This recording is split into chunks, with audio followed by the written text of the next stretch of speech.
नमस्ते बिटिया, हमेशा खुश रहो बिटिया। I am Dr. Bharat Sharma, Assistant Professor, Department of Pathology, Faculty of Homeopathic Science, Jyoti Vidyapeeth Women's University, Jaipur. Today's topic is intestinal obstruction.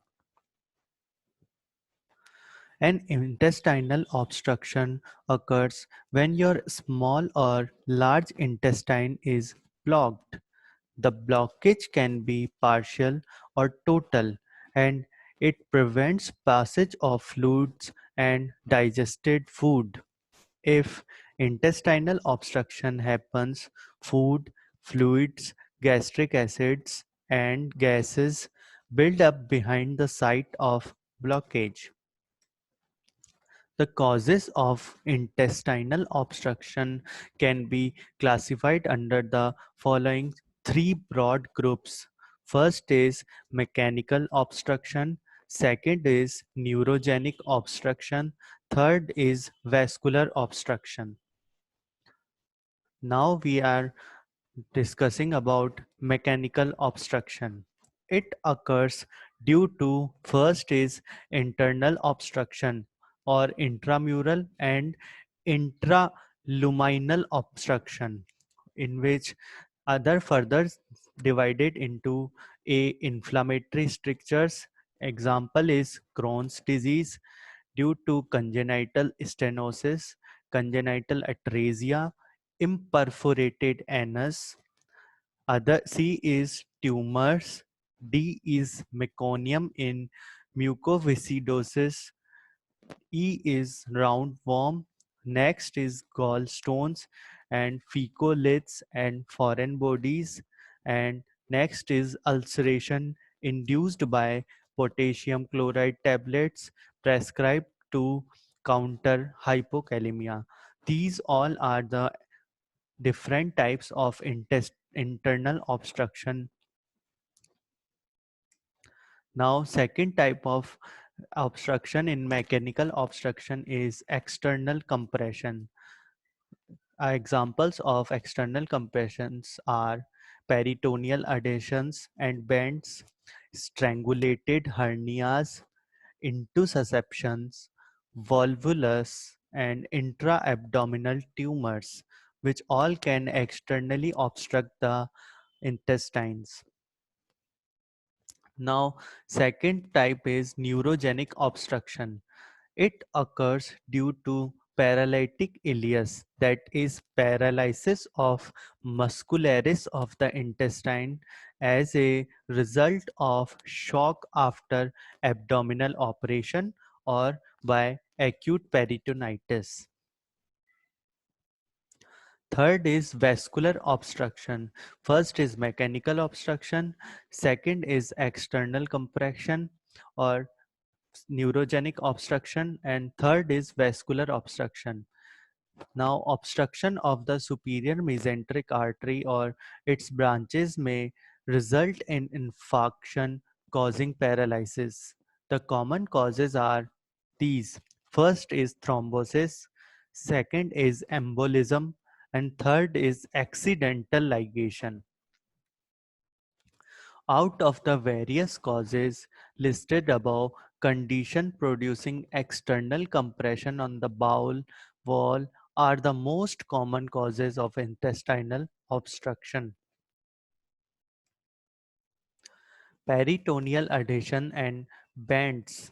Adhesion and bends in the peritoneum composed of fibrous tissue results following healing in peri- peritonitis. Rarely, such fibrous and peritoneal bands and adhesions result in partial or complete intestinal obstruction by outside pressure on the bowel wall.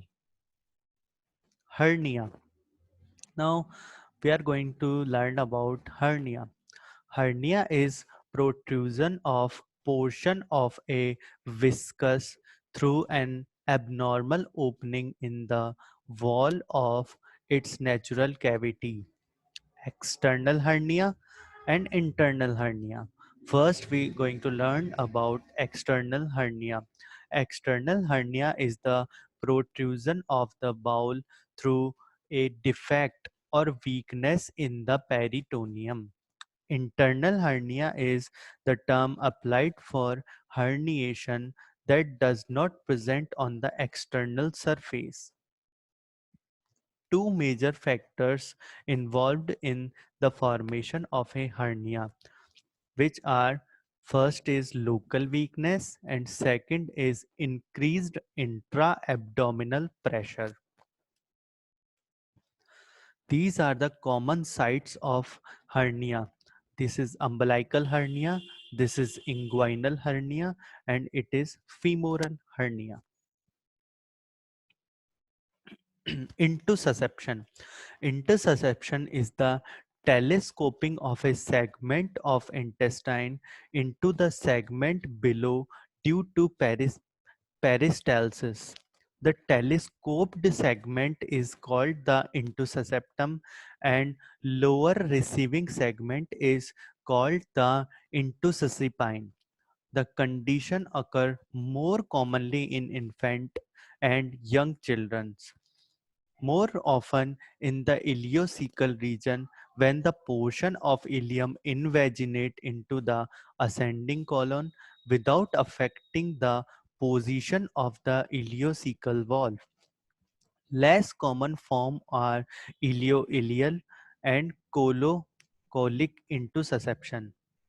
The main complication of intussusception are intestinal obstruction, infarction, gangrene, perforation, and peritonitis. This diagram shows intussusception. It is intussusceptum, intussuscepine, congested vessel, and infarcted lip due to congestion. Now volvulus.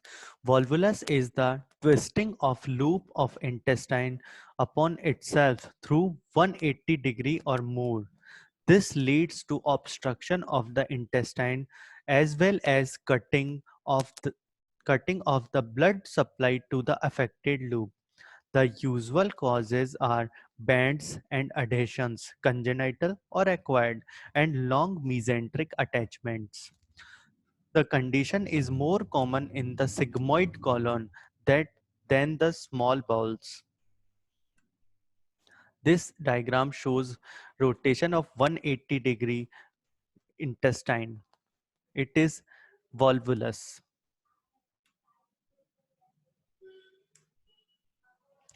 This session is powered by Digital Version 2.0, Jyoti Vidyapeeth Women's University. I hope you all enjoyed this session. If you have any query, please mention it in comment box. Thank you.